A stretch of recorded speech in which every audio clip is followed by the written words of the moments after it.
Some legends are born from whispers. Others are carved into the soul of a town, festering like an open wound. In Twin Pines, the deepest scar belonged to one name, Elias Crowley. But scars can reopen, and nightmares can return. Twin Pines, Oregon, was a town frozen in time. Nestled between towering evergreens and winding trails, it looked peaceful on the surface. But locals knew better. Beneath the town's quiet charm lay an old fear, the Crow Man. It all started with Elias Crowley, a reclusive man who lived deep in the forest, near Black Hollow Creek. He was odd, always surrounded by crows. People said he spoke to them, fed them from his hands, and even gave them names. Children would dare each other to spy on his cabin, only to run back breathless, claiming they'd seen crows watching them like sentinels. Then, in the summer of 1953, children began vanishing. A boy named Tommy Reynolds disappeared while picking berries near Crowley's land. Days later, little Sarah Miller went missing on her way home from school. Whispers turned to accusations, and soon the town was pointing fingers at Elias Crowley. One moonless night, fueled by fear and rage, a mob stormed Crowley's cabin. They dragged him out, beat him bloody, and set the cabin ablaze. As flames licked the night sky, Crowley's voice rang out, hoarse and furious. "You think you've rid yourselves of me?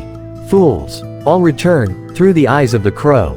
As his body crumpled to the ground, the forest erupted with the sound of wings, hundreds, maybe thousands, of crows spiraling into the air, cawing in a deafening chorus. The disappearances stopped, but the crows never left. Decades passed. Twin Pines grew quieter, but the legend of the Crow Man lingered like a bad dream. It was late October when Lila, Marcus, Jenna, and Ryan, high school seniors, decided to test the legend. They were restless, bored of small-town life, and itching for a thrill. "Come on," Marcus urged, grinning as they sat around a bonfire in Lila's backyard. "Old Man Crowley's just a ghost story. Let's hike the Twin Pines Trail tomorrow, right past Black Hollow. Prove the legend's crap." Jenna shivered. "It's not just a story. My grandma swears she saw crows lining the fence posts the night her cousin disappeared." Ryan rolled his eyes. "Birds don't kidnap people. Let's do it. What's the worst that can happen?" "The worst." The next afternoon, they set out, backpacks loaded with snacks, flashlights, and bravado. The trail was serene at first, golden sunlight filtering through the pine needles, leaves crunching underfoot. But the deeper they ventured, the quieter the forest became. Birds stopped singing. Even the wind held its breath. "Do you hear that?" Lila asked, voice tight. "Nothing to hear," Marcus muttered. "It's just a forest." Then, the first crow appeared. Perched on a crooked branch, it watched them, head tilting slowly from side to side. Another landed beside it. Then 3 more. Within minutes, dozens of crows lined the path, unmoving, unblinking. "Okay, this is weird," Jenna whispered. Ryan laughed nervously. "They're just birds." But Lila couldn't shake the feeling they were being herded. By dusk, the group reached Black Hollow Creek. The old bridge, weathered and half collapsed, stretched across the dark water. "This is where Crowley's cabin used to be," Marcus said, kicking at the ground. "Nothing but dirt and trees now." But Lila's flashlight caught something, the charred outline of a foundation, barely visible beneath the moss. "Let's camp here," Marcus declared. The fire crackled as night fell, casting flickering shadows on the trees. The crows hadn't left, they perched in the branches, watching. Jenna couldn't relax. "I swear I just heard something, like whispering." "Probably the wind," Ryan said, though his voice wavered. But the whispering grew louder, more distinct, ragged, breathy, like someone speaking through cracked lips. "Through the eyes of the crow, I see you."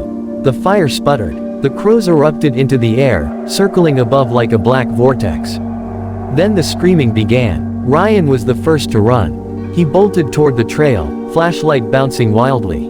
"Ryan, stop!" Lila shouted, but he froze mid-step. From the shadows, a tall figure emerged, the Crow Man. Gaunt and twisted, his skin pale and cracked like old parchment, with black feathers sprouting from the fissures. His hollow eyes gleamed like obsidian, reflecting the moonlight. Ryan screamed, dropping his flashlight. The figure moved unnaturally, jerking forward in sharp, puppet-like motions. Crows swarmed. Ryan's scream was cut short. When the birds cleared, he was gone. Only a single crow sat on the ground, watching with too much intelligence. Lila grabbed Jenna's hand. "We need to go. Now." They sprinted through the forest, Marcus ahead, panting. But the path twisted and turned, unfamiliar and endless. "This isn't the way back," Jenna cried. Marcus stumbled, falling hard. Lila reached for him, but froze. A crow sat on Marcus's chest, staring into his eyes. He blinked, dazed, as if hypnotized. From the shadows, the crow man stepped forward, feathers rustling with each movement. He knelt beside Marcus, whispering something into his ear. Marcus's eyes rolled back. He convulsed, mouth opening in a silent scream, before his body went limp. Another crow took flight. Lila and Jenna ran blindly, tears streaming down their faces. The forest itself seemed to shift, trees closing in, the ground soft and spongy beneath their feet. They burst into a small clearing, breathless and shaking. The crows circled above, blotting out the moon. Jenna collapsed, sobbing. "We're going to die here." Lila gritted her teeth. "No. We find the trail. We don't stop." But the whisper returned, closer, colder. "Through the eyes of the crow, I see you." The crow man stepped into the clearing, his form flickering like a dying flame. His face, half human, half bird, twisted into something almost satisfied. Jenna stood, flashlight trembling in her hand. "Stay back." But the figure only smiled, raising one hand. The crows descended. Lila turned, dragging Jenna with her. They ran until the trees thinned, until gravel crunched underfoot, the road. They stumbled onto the pavement, headlights blinding them. A truck screeched to a halt.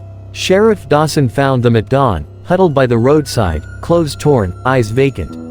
"Where are the boys?" he demanded. Lila just muttered, over and over, the crows took them." The search party found nothing. No Marcus. No Ryan. Just feathers. And perched along the tree line, crows watched silently, as if waiting. Lila never spoke of that night again. She left Twin Pines the moment she graduated, vowing never to return. But nightmares followed her. In every city, every town, she saw them, crows, perched on power lines, fences, windowsills. Watching. And every so often, she'd hear the whisper, faint and distant. "Through the eyes of the crow, I see you." Some legends die.